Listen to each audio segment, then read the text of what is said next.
Chers téléspectateurs, bienvenue à cette émission spéciale consacrée à l'événement qui fait la une nationale.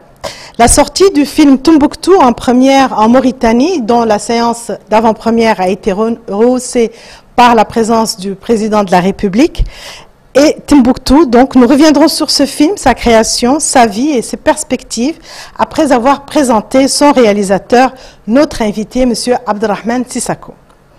Je suis accompagnée par ma collègue Djenaba Talla pour mener cette rencontre. Sur Wikipédia, on peut lire Abderrahmane Sissako, dit Draman, cinéaste et producteur mauritanien, est né à Kifa en Mauritanie. Le thème principal de son œuvre est l'exil, le déplacement. Il peint l'Afrique avec des touches autobiographiques. Maintenant, nous allons demander à Abderrahmane de compléter ce tableau que je vais lire à présent. Bonjour Abderrahmane, bienvenue, merci d'avoir accepté l'invitation. Nous sommes en 1961, à Kifa, une ville qui se situe à l'est de la Mauritanie. Le 13 octobre, naissait le 4e fils de Mariam Ment Kejil, une femme qui vient de Loudé, quelque part vers Attar, et de Mohamed Mustafa, qui vient de Walata. Racontez-nous la suite. Bon, tout d'abord, je dirais que ce fut effectivement, c'est un honneur pour moi que l'avant-première de ce film Tombouctou ait lieu chez nous. Le symbole est très important pour moi et que cet événement soit placé également sous la présidence du président de la République est aussi un symbole important pour le cinéma, important pour ce travail qui a été fait. Et donc je suis heureux pour ça. Et pour ce qui est de ma personne ou de ma biographie, je pense que c'est quelque chose qui est peut-être un détail en fait. Je suis né à Kifa, c'est vrai. Un détail qui fait quand même beaucoup d'importance, voilà. Parce que je ne savais pas, par exemple, que votre maman était originaire d'Attar. J'ai toujours pensé qu'elle était d'origine malienne. Non, non, elle est mauritanienne, votre papa est mauritanien, et ça, je crois que c'est pas tout le monde qui le sait. Oui, je pense que bon, je dirais c'est intime. Donc c'est vrai que ma maman vient de Loudé, précisément, qui est à côté de Ouejeft. Voilà, donc je suis allé là-bas, bien évidemment, parce que c'est important d'aller sur les traces de ses origines. Et elle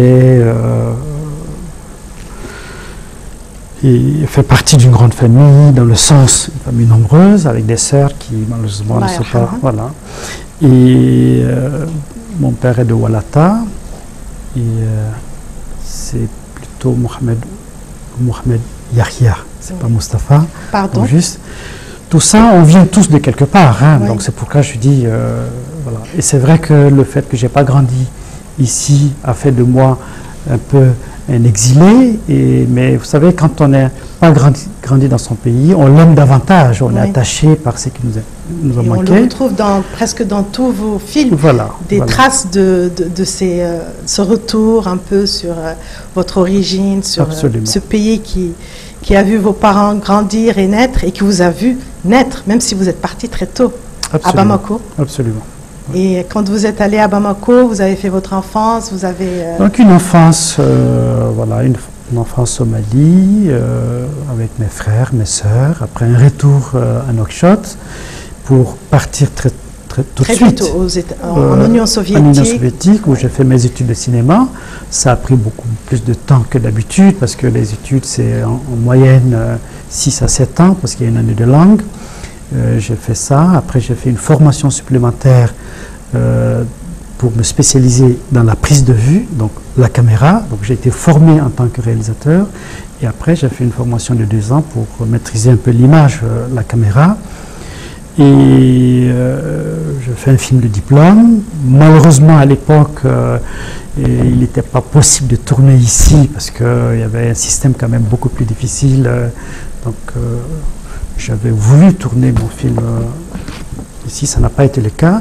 Je suis allé au Turkménistan, qui est le désert soviétique à l'époque. C'est les mêmes dunes, c'est pratiquement les mêmes personnages. Et donc j'ai fait comme si la Mauritanie était au Turkménistan. J'ai tourné ce film doublé en Sania par des étudiants et des étudiantes mauritaniennes qui vivaient à Moscou. Juste pour vous dire que le cinéma, c'est une question vraiment de désir et de volonté. Et qu'avec peu de choses, on peut quand même se raconter. Ah, c'est très bien. Donc, à la recherche de la Mauritanie, même en Union soviétique, c'est vraiment très beau et très poétique. Ensuite, vous avez quand même eu, juste après votre retour de l'Union soviétique de l'époque, un premier passage à Cannes. Cannes, c'est une vieille histoire apparemment avec... Oui, c'est vrai. Donc, bon, cette émission, on va parler un peu trop de moi, ça me gêne un peu, parce que je dirais, moi j'ai fait ça, moi j'ai fait ça. C'est pas le... Si ça sert à donner du rêve à les jeunes pour croire à ces choses, ça c'est important. Voilà. Oui. Donc je dirais, mon film de fin d'études dont je vous ai parlé, qui s'appelle Le Jeu, qui a été tourné au Turkménistan, a été sélectionné au Festival de Cannes, c'était en 91. Donc quand on arrive à un festival aussi important avec un film de fin d'études, c'est une ouverture extraordinaire dans le monde du cinéma. Ce film a été vu par beaucoup de gens, acheté par Canal+ à l'époque. Et j'ai gagné beaucoup de prix dans beaucoup de festivals, en Italie, au Canada. Donc je me suis vu projeté tout de suite dans le monde du cinéma, qui me disait tout simplement, écoutez, vous devez faire des films parce que vous avez quelque chose. Et ça, c'est très réconfortant. Donc c'est avec ces acquis-là que je suis retourné à Moscou, où j'habitais toujours, et j'ai fait mon deuxième film, qui s'appelle Octobre, voilà, qui est un moyen-métrage de 36 minutes, qui raconte la vie d'un étudiant africain à Moscou. Et ce film est allé à Cannes en 93, voilà, très bien, à un certain regard, et coproduit par la chaîne de télévision Arte, donc qui avait vu Le Jeu.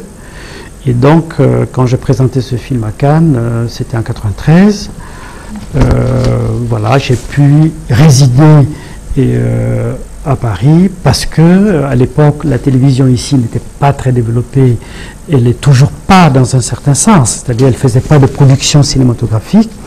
Et donc, je me disais, malgré moi, je vais m'installer à Paris, alors que mon vrai désir, c'est quand même de retourner au pays pour faire mon travail de cinéaste.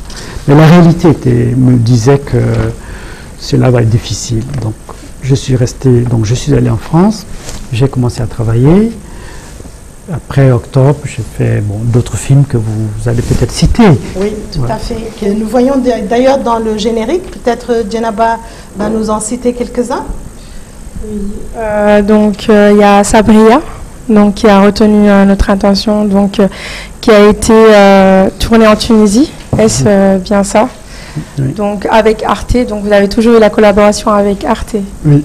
Est-ce que vous pouvez nous donner 2-3 détails là-dessus, s'il vous plaît? Oui, donc je disais avec Octobre, et qui a été une coproduction d'Arte.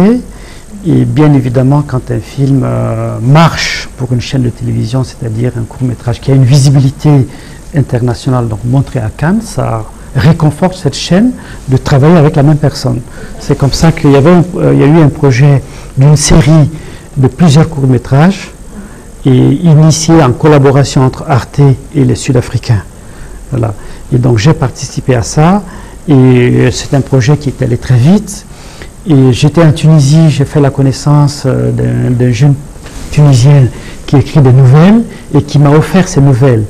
Et donc quand j'ai lu ces nouvelles, et il y avait une nouvelle qui m'a attiré vraiment, qui a attiré mon attention.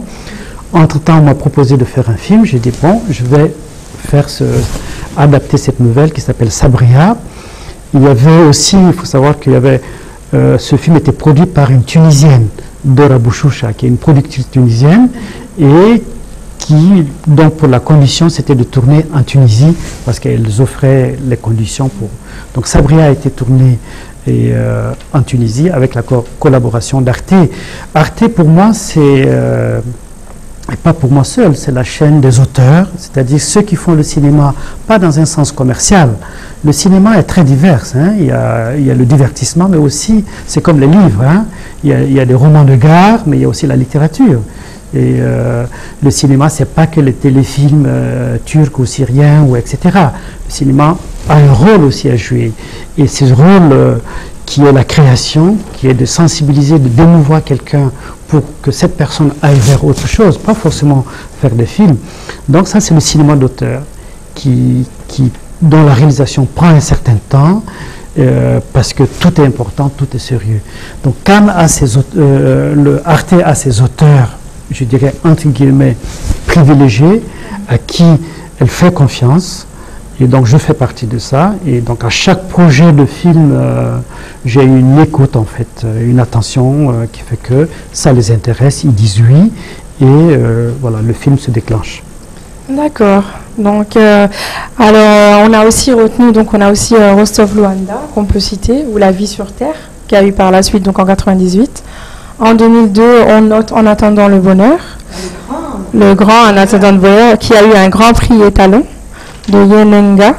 Que vous avez offert aussi à la Mauritanie. Absolument. Tout à fait. Et on a le film Bamako aussi.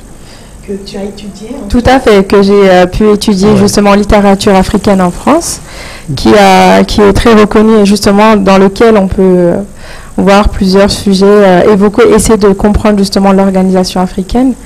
Donc, est-ce que vous pouvez juste nous donner en une minute comment est-ce que, en 30 secondes, l'idée, comment est-ce que vous avez pu développer ça, d'où est venue l'idée de Bamako?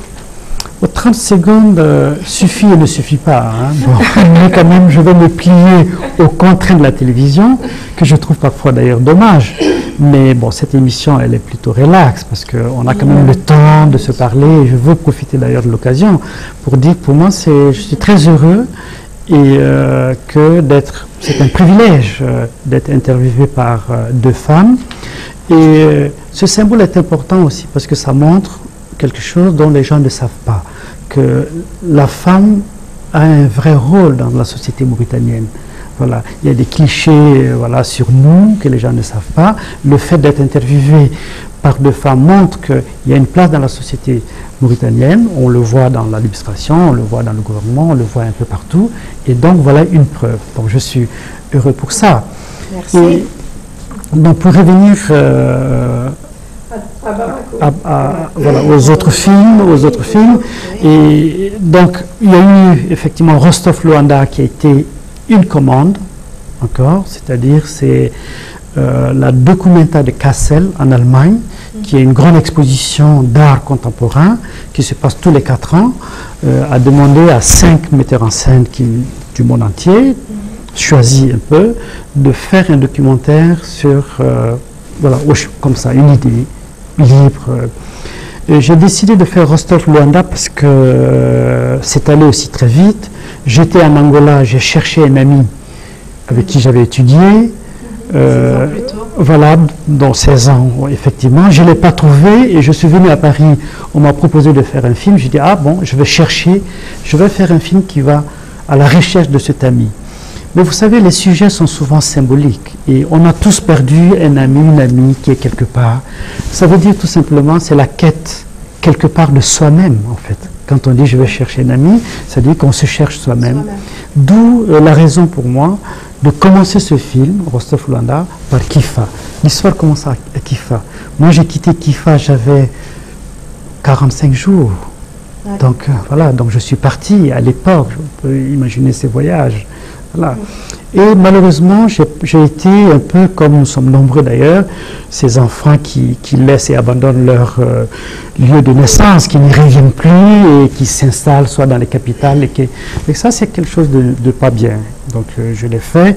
Et donc quand j'ai eu l'opportunité de faire ce film, j'ai dit bon, avant tout, je vais aller à Kifa, voir l'endroit où je suis né, rencontrer les gens, d'où est parti Kifa. Et le film Rostov Luanda. Après, il y a eu, vous dites, la vie sur... Rostov Luanda a eu le prix de la meilleure vidéo quand même. Absolument. Au voilà, Festival donc, du cinéma africain de Milan quand même. Absolument. Absolument. Et coproduit par... par... dans la maison de votre papa, et Rostov Luanda, non. Non, ça c'est plutôt Bamako. Bamako, d'accord. Oui. Donc après Rostov Luanda, il y a un film important qui est La vie sur Terre, qui est une série de 10 films qui racontent le passage dans le millénaire. Ça aussi c'est une coproduction Arte. Après ça, il y a eu Bamako, ce procès contre l'ajustement structurel, la Banque mondiale ou le FMI. C'était important pour moi d'interpeller ces organismes pour dire qu'on ne peut pas imposer, lorsqu'on impose un système de développement à un continent, même à d'autres continents, parce que l'Amérique du Sud a eu les mêmes problèmes, et que pendant 30 ans, ce système de développement appauvrit les gens, ne les rend pas heureux, ça veut dire qu'il y a un problème. C'est ça l'ajustement structurel.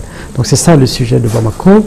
Mais avant Bamako, il y a eu ce qui est très important pour moi, En attendant le bonheur, voilà, qui était pour moi un film retour au pays. Et le sujet, c'est un peu ça. Ouais. C'est quelqu'un qui raconte son adolescence, ça a été tourné à Nouadhibou. Et là, j'ai vraiment compris que le cinéma est magique parce qu'on peut travailler avec des gens qui n'ont jamais fait de film, parce que l'équipe était pratiquement mauritanienne, des gens qui ont envie vraiment de faire du cinéma, de passionner des amateurs. Et c'est un de mes plus grands souvenirs, en fait, ce film. Très beau, très poétique, je m'en souviens, je l'ai vu au moins une dizaine de fois et j'aimerais encore le revoir et le revoir. Et après, vous avez eu le projet Bilal qui met tout et qui est devenu le chagrin des oiseaux. Absolument, j'ai eu beaucoup de projets. Hein. Moi, j'écris des scénarios, certains se font, d'autres ne se font pas. Voilà, c'est comme ça l'histoire, les choses. Hein. C'est comme les romans. Hein.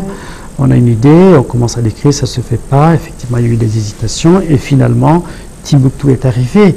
Parce que pour moi... On peut voir la bande-annonce avant de commencer de parler de Timbuktu. Bien sûr. Alors ensemble, on va voir la bande-annonce du film Tombouctou. Bien sûr.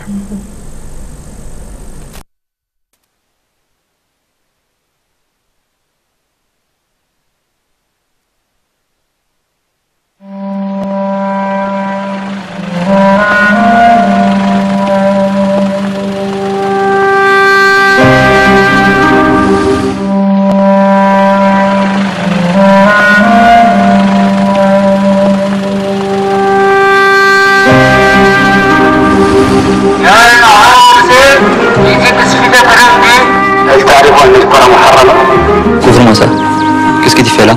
Rien. Amenez-la. Ça me laisse tout ça, donc d'abord que ça. Mais c'est pas grave de tout. N'est pas grave de tout que tu as fait que. Qu'est-ce ça? Non, on va boulotter de faire. La flèche. Ayati.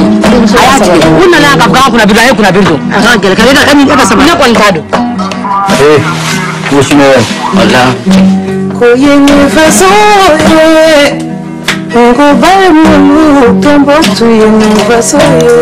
قولوا لا تغطي راسها مش ويحكى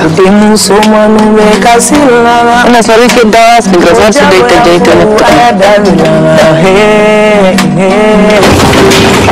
Hier soir, on nous a surpris dans une chambre jouer de la musique. Est-ce que vous savez que c'est interdit? كفاكم انكم تسلموا الاسلام المسلمين. أقول جهادكم. صندوق حدود التمثيليات واستطلاع ضربات وفتمة على طوال نبص على مساعدة وجوات واتساب سنوارة كفا دبتد والهادي على الناس الجلد ويكنسني فلاس الجلد ويكنسني طعمت الشيك فأين هي الرحمة وأين هو العفو وأين هو التوكل بعد العزم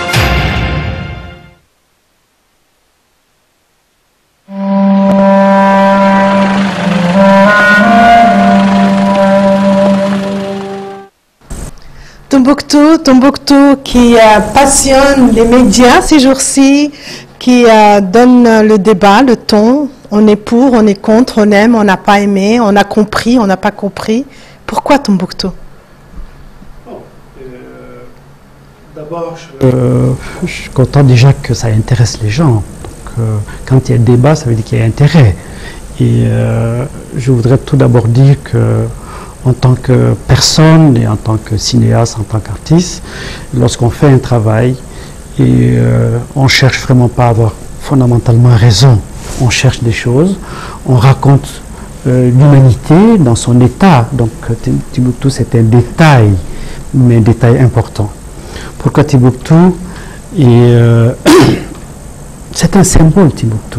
Vous savez, c'est une ville millénaire.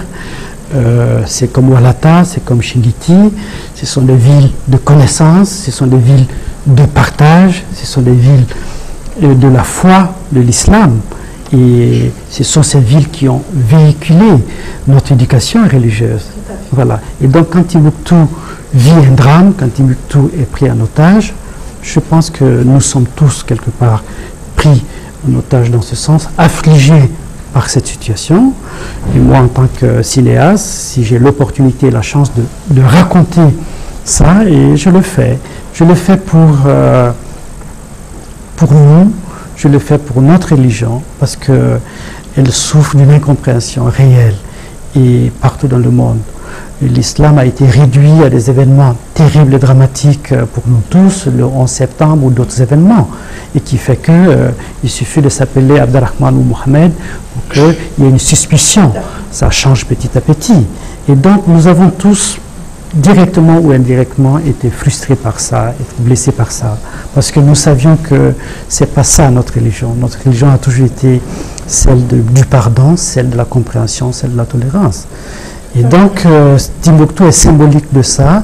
Et donc, je voulais montrer qu'il ne faut pas faire l'amalgame de ceux qui, pour des raisons autres, voilà, et arrivent quelque part, étrangers à ces lieux, pour imposer telle ou telle chose. Tout à fait.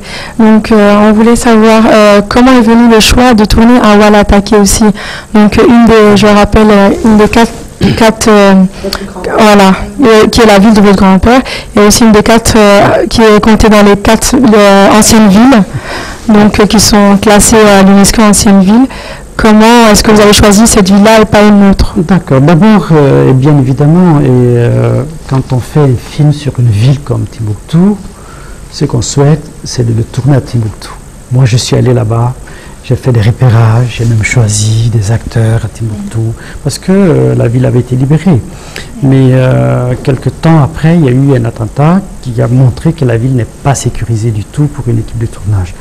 Et le seul pays qui a pu accueillir le projet sans être initiateur du projet, parce que ce n'est pas la Mauritanie qui a dit il faut faire un film comme ça, il faut faire ceci, non.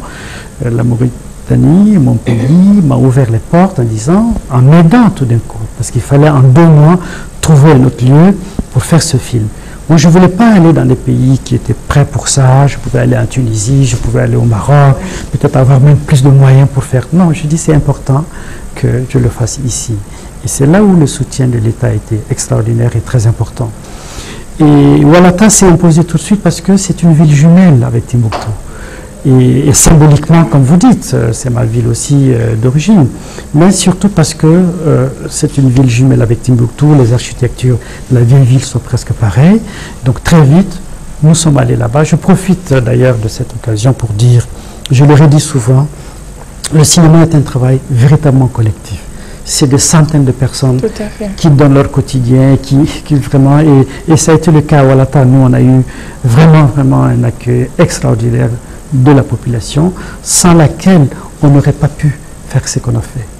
Et donc c'est ça, c'est dû un peu au retour du fils qui avait abandonné sa ville aussi. C'est ça, je me le reproche d'ailleurs, parce que j'ai abandonné, comme d'autres frères à moi, on a laissé la maison familiale s'écrouler. Voilà, en ruine. Donc maintenant, on peut la tenir debout. Il faut la tenir debout, pas pour soi-même, mais pour la ville, pour ce que les autres ont fait, ont laissé, pour les générations à venir. Donc ce film m'a amené ça aussi. C'était symbolique. Je pense quelque part, c'est comme si mes origines m'ont appelé. Voilà, viens.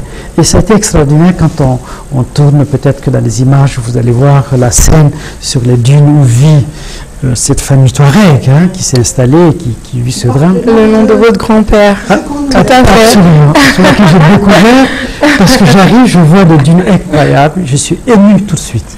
Je suis ému sur la place. Je dis, c'est ici que moi je vais tourner. Et quand j'ai dit, c'est ici que je vais tourner, la personne qui m'accompagnait me dit, mais c'est extraordinaire. Est-ce que vous savez comment ça s'appelle? Je dis, non, je ne sais pas. Il dit, mais c'est les dunes de Hamid. Votre grand-père. Absolument. Voilà. Oui. Donc ça, ce symbole a été très fort pour moi. Comme quoi tout est lié à l'histoire. Donc alors si on revient donc au cœur du film, je voulais savoir, donc on a vu contrairement aux différents films que vous avez faits, dans Tombouctou on remarque plus des couleurs sombres qui sont plutôt dominantes et qu'il y a seulement 2 personnes qui ont des couleurs, à savoir la danseuse un peu folle, la folle, tout à fait, et celui, voilà, et le motard qui distribue un peu l'eau dans le village. Est-ce que c'est pour refléter le cadre de l'ambiance en lui-même ou quel est ce choix justement de couleurs? Bon, quand on fait un film, il y a vraiment beaucoup de choses, effectivement. Il y a les décors qui comptent, il y a le casting, il y a les costumes, il y a, voilà. Donc on fait des choses et pour créer une ambiance en fait. Un film, c'est une ambiance, c'est une atmosphère. Mais il n'y avait pas une intention de la rendre sombre. La réalité était sombre à cette époque-là parce que voilà, la ville était vraiment traumatisée. Une ville de gens qui ont toujours été pieux, qui ont toujours respecté l'islam, qui tout d'un coup se voient obligés de faire ceci, de faire cela, ont été vraiment traumatisés. Des grands-mères qui sont des gens extraordinaires et voilà, ont été obligés de se comporter comme ça, de ne pas faire ça, etc. Donc il y avait une lourdeur dont j'ai voulu... C'est une parenthèse, hein, ce film, c'est voilà, un moment que je raconte et donc il y a ces couleurs-là pour accentuer un peu le drame. Mais il y a aussi la lumière, parce que ça soit chez...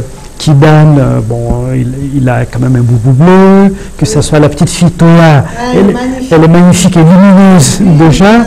Donc le film essaie quand même, malgré ses côtés, d'être lumineux, parce que malgré la difficulté, la vie, elle est lumineuse aussi.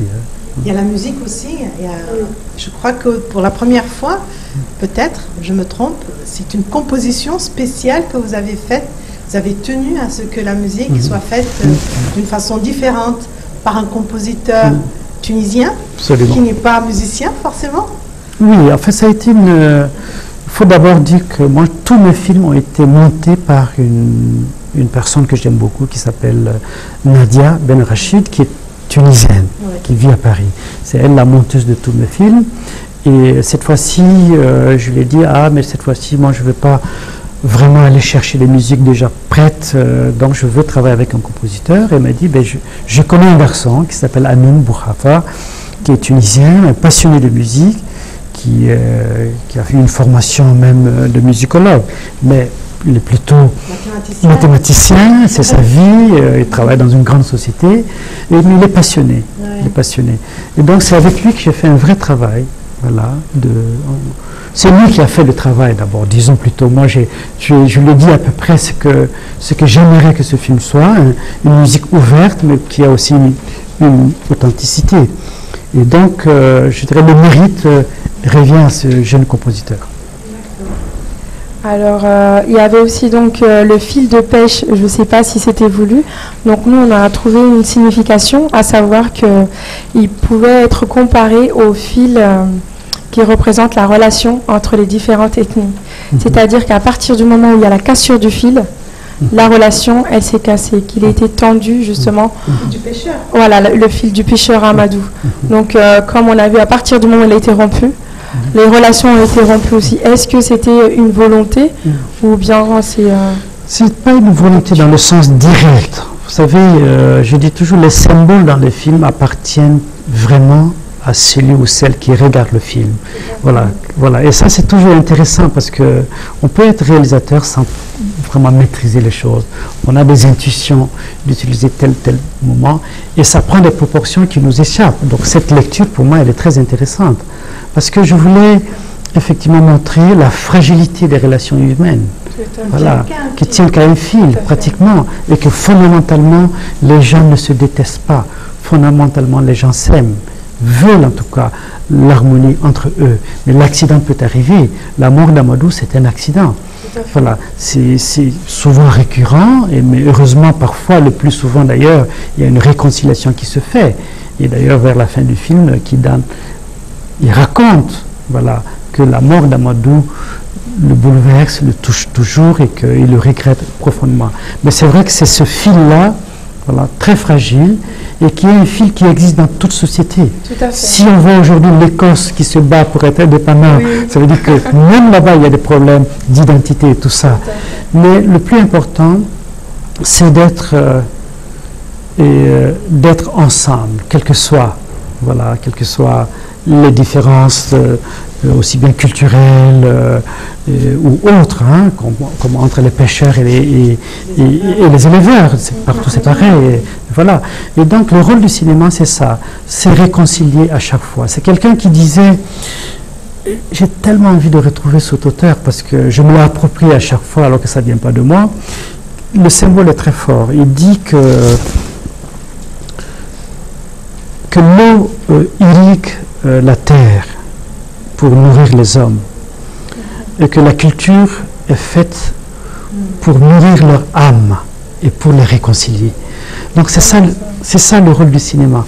Il n'y a pas un film qui est fait pour contre telle personne. Un film est toujours fait pour construire quelque chose qui est fragile. Voilà, comme Timbuktu. Timbuktu montre la fragilité. Et les gens peuvent avoir des pensées différentes, voilà, et c'est permis. Mais il ne faut pas que la différence de pensée, que dans la différence de pensée, il y ait une souffrance terrible humaine sur la vie de quelqu'un qui peut rendre les enfants orphelins. Voilà. Donc le rôle du cinéma, c'est ça, c'est réconcilier à chaque fois quand c'est possible. D'accord. Donc moi j'avais une dernière question, c'était alors savoir comment est-ce que voilà du ballon de l'imaginaire. Oui. Donc ça je laisserai Maïmouna bien le développer. Moi c'était sur la scène de la mort d'Amadou. Oui. Est-ce que vous pouvez nous donner les détails de tournage? Comment ça s'est passé? Parce que quand on voit c'est un peu presque le crépuscule. La mort d'un poisson. Voilà. Moi ça m'a, quand j'ai vu la mort d'Amadou, ces derniers instants, quand Kidan a traversé de l'autre côté, la caméra nous a un peu attirés. C'était comme la mort d'un poisson. C'était très émouvant. C'est très beau comment vous interprétez ce film, hein, avec les symboles, quand vous dites la mort de poisson. C'est très fort de le voir de cette façon-là. Et ce que je vais raconter autour d'Amadou, sans être trop long, hein, et rappeler toujours le film tourné à Walata, à Kifa, à Nema, mais c'est Timbuktu. Donc ne faisons pas l'amalgame aussi. Voilà, des choses, voilà, bon. Et le pêcheur, moi j'ai cherché un comédien, un acteur pour jouer le rôle du pêcheur, et il fallait que le pêcheur parle Songhai ou Tamashek. D'où le choix des acteurs aussi. Oui. C'est pourquoi tous les acteurs ne pouvaient pas être mauritaniens. Il fallait voilà, c'est comme l'acteur principal et sa femme. C'est un couple Touareg. Donc je ne veux pas faire parler un couple Touareg en Hassamia. Donc je choisis des Touaregs, voilà, qui parlent leur langue. Et en l'occurrence, Pino qui joue le rôle de Kidan, c'est un Touareg qui vit en Espagne, à Madrid. Et Tourou qui est la mère qui joue le rôle de sa femme et de la mère, elle vit en France. Voilà, c'est une chanteuse. Et Amadou le pêcheur, j'ai cherché, mes assistants m'ont montré des photos, à Nema, ils ont trouvé des Maliens, voilà. Et à Kifa aussi, on m'a amené des gens. C'était pas de bonne tête pour le cinéma. Voilà, parce que le cinéma, c'est quand quelqu'un meurt dans un film, il faut le rendre sympathique avant. Il faut qu'il ait quelque chose qui dégage pour qu'on puisse compatir, qu'il y ait une compassion vers sa mort. Donc il faut bien choisir. Il faut choisir quelqu'un qui a une énergie, qui a une vie. Voilà.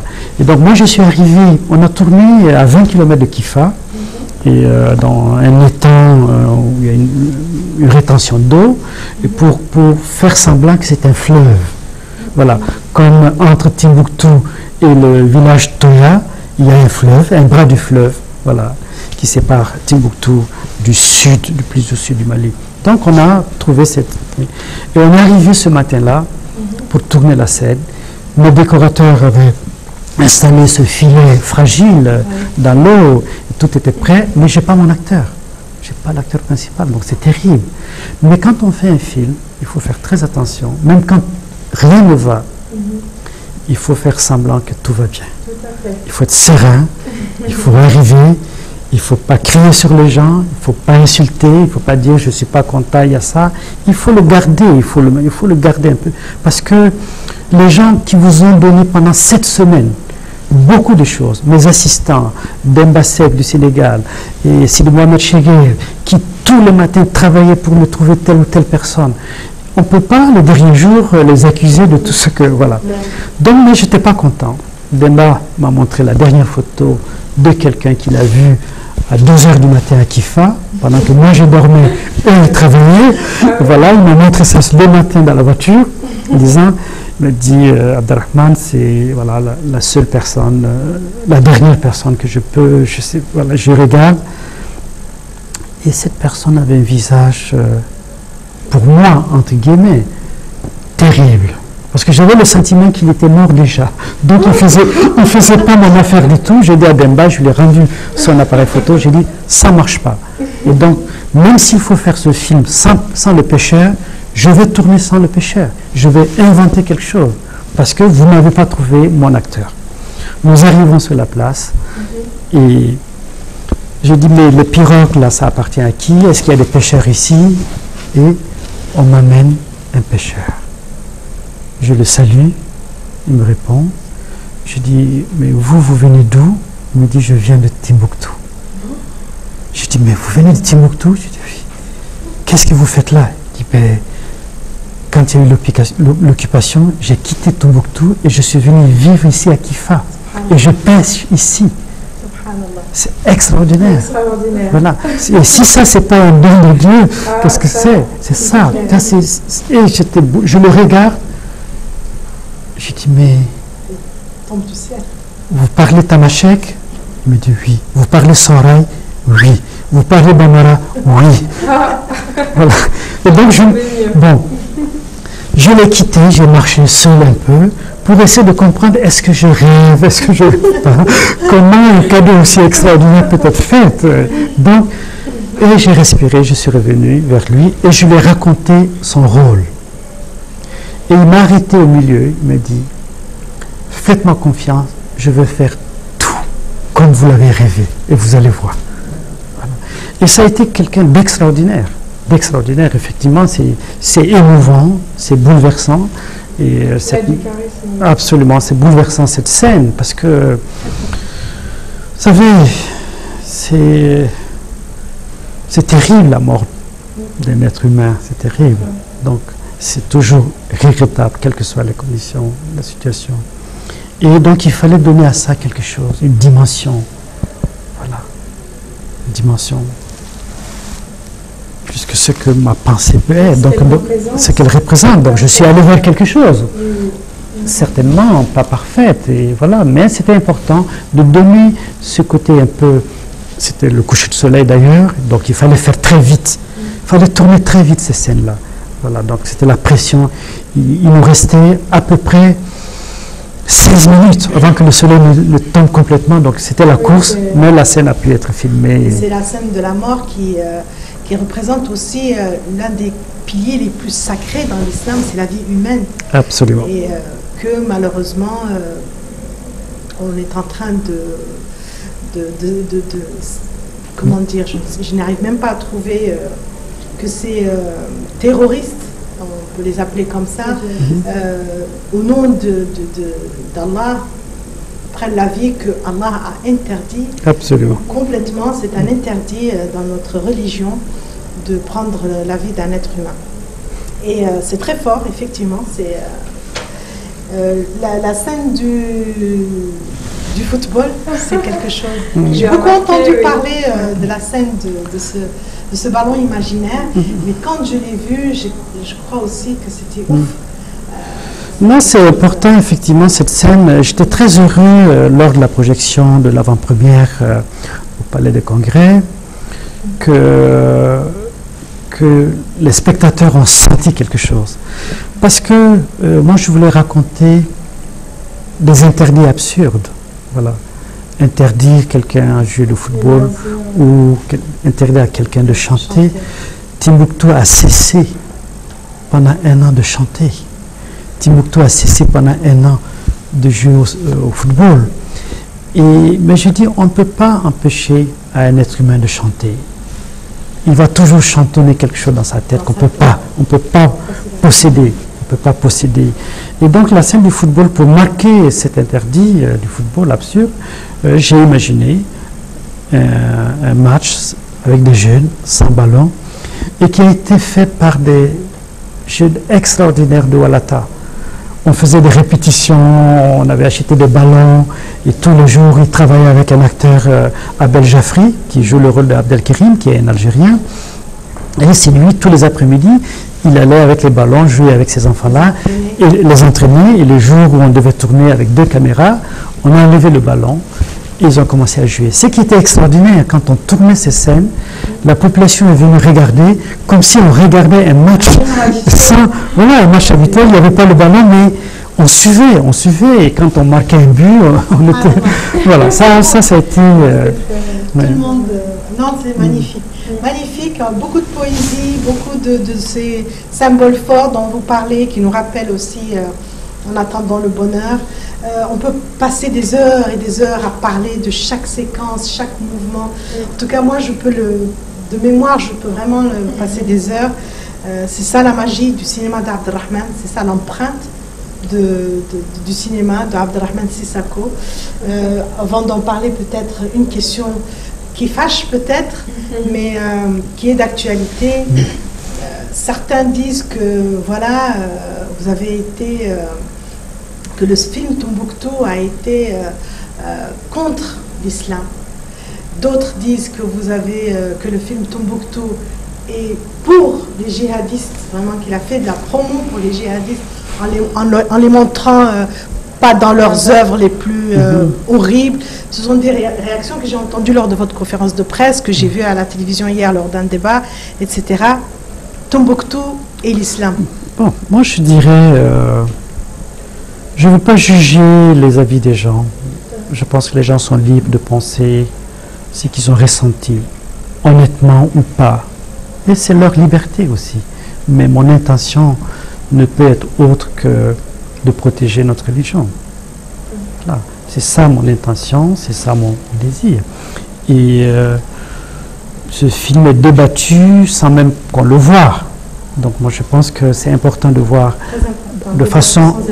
Voilà, il faut voir de façon apaisée une œuvre, revoir et trouver dans son fort intérieur une paix véritable pour porter un jugement. Voilà.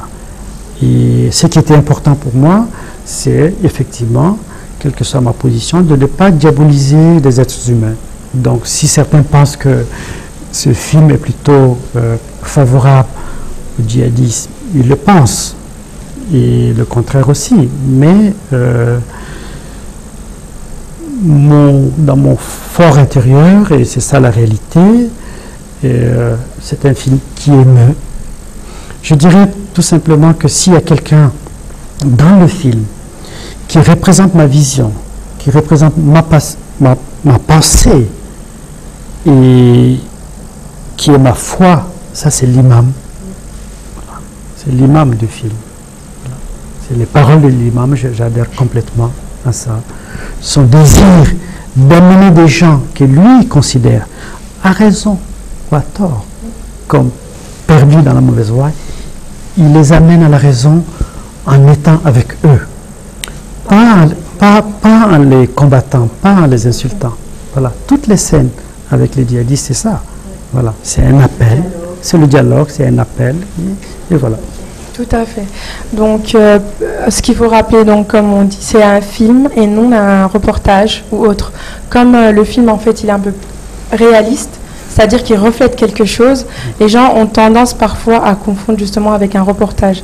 Car c'est vrai que voilà, ce qui est beau, c'est qu'on peut se dire, quelques scènes, on peut se dire, ah ça, j'ai vécu, par exemple, le match de foot ou des choses comme ça, ou l'âne qui passe. C'est des choses qu'on peut voir dans sa rue.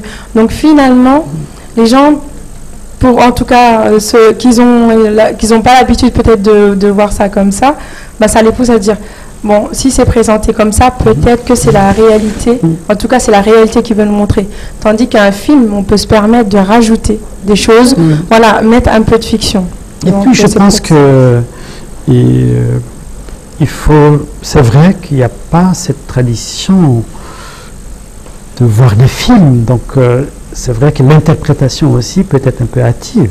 C'est pourquoi je dis très sincèrement qu'on doit quelque part plutôt être fier et profondément fier de ce film, parce que c'est un film sur la paix, c'est un film sur la tolérance, c'est un film qui montre le vrai visage de l'islam, et c'est ça. Et donc, nous devons nous approprier dans ce sens-là, et que ce film a été possible en Mauritanie. C'est ça la réalité. Voilà. Que c'est la Mauritanie qui offre ce film, ce message de paix, de tolérance, de compassion au monde entier, que c'est arrivé ici. Je pense qu'on doit tous en être véritablement fiers. Et ça, je le répète, ce n'est pas une question que j'insiste là-dessus. Et sans l'État, je n'aurais pas fait ce film, vraiment. Sans le soutien réel et très fort de l'État, aussi bien sur un plan financier que sur un plan matériel. Je l'ai dit à l'avant-première, l'armée a été là pour nous, à plusieurs niveaux, mais aussi dans une forme de discrétion extraordinaire. C'est une armée éduquée, fière, discrète, respectueuse de tout, qui n'a pas besoin de notre argent de tournage pour eux. Non. Ça a été quelque chose d'extrêmement important, qui a donné confiance à l'équipe, qui a donné confiance à tous les étrangers qui étaient là. Il y avait 12 Français, il y avait 2 Belges, il y avait des Tunisiens, il y avait tout ce monde, des Burkinabés, des Sénégalais, qui ont vu qu'un tel film a été possible, vraiment en Mauritanie, dans une grande tranquillité, montre effectivement les efforts qui ont été faits dans ce sens-là. Et justement, la Mauritanie va soumettre ce film justement aux Oscars prochains. Donc c'est la Mauritanie qui va soumissionner, qui va présenter ce film en compétition aux Oscars. Et voilà, vous allez nous en parler un peu, les perspectives aussi, où est-ce qu'il va être présenté, projeté, la prochaine étape, etc. Je suis très heureux, très fier de ce choix, et parce que aussi c'est l'unique film. C'est bien, et en même temps je suis triste dans un sens, parce que j'aurais aimé que beaucoup de films se fassent, que je ne sois pas le seul quelque part. Donc, mais déjà, quand ça c'est possible, que le continent africain va aller vers les Oscars, et que ce film vient de chez nous, que c'est nous qui présentons, c'est déjà quelque chose de formidable. Et donc si cette nomination se passe, et qu'après nous soyons le plus proche possible des Oscars, qu'on l'ait ou qu'on ne l'ait pas, c'est pas grave. Moi je dirais, mes premiers Oscars et mes palmes que j'ai eus, c'était pendant le Festival de Cannes, quand toute la population ici en Mauritanie vibrait pour mon film, voulait que le film gagne. Des anonymes, des gens que je n'ai pas rencontrés, qui tous les jours pensaient qu'on allait avoir. Et ça, pour moi, c'est le plus beau cadeau, c'est le plus beau trophée, que j'ai déjà eu. L'Oscar, c'est autre chose. Ce serait bien pour moi, certainement. Ce serait encore très bien pour le pays, pour le continent. Et je suis très heureux que cette route vers l'Oscar puisse être soutenue par le ministère de la Culture, donc qui fait ce travail, parce que sans eux, je ne peux pas aller non plus aux Oscars, et que cela a été vraiment très bien accepté, et que c'est en train de se mettre en place. Donc il faut qu'on prie tous pour que cette route vers l'Oscar soit une route sans embûche, et que déjà c'est bien qu'on soit sur la route. Inch'Allah, on est sur la route, on sera sur la route. Voilà, le message est là, chers téléspectateurs. Tombouctou sera projeté encore ce soir, demain, jusqu'au 26 à l'ancienne Maison des Jeunes, pour exprimer votre fierté et votre solidarité au film que nous souhaitons vivement être retenu aux Oscars. Venez à l'ancienne Maison des Jeunes. Sinon, le 27 et le 28 au Parc de la Biodiversité, en face du Musée National, et enfin le 29 à l'Institut Français de Mauritanie. Donc tous les soirs en projection. Venez, n'hésitez pas, invitez vos amis. Merci beaucoup Abdelrahman. Merci à vous. D'avoir accepté notre invitation malgré votre agenda chargé, surchargé. Pour finir, je vais remercier au nom, je remercie évidemment Djenaba, merci beaucoup. Je remercie en vos noms l'équipe technique qui m'a accompagné, qui nous a accompagnés dans la réalisation de cette émission. Nous avions aux caméras Dahman Mustafa et Mourad Mohamed, au son Boubacar Gay. Le générique a été créé par Ismail Tandia, l'assistant à la réalisation Samouri ou Mohamed Radi, réalisation Cheikh Salimou. Et dans les coulisses, le thé a été servi par Mohamed Boushab. À très bientôt, chers téléspectateurs, et bonne continuation sur la TV Sahel.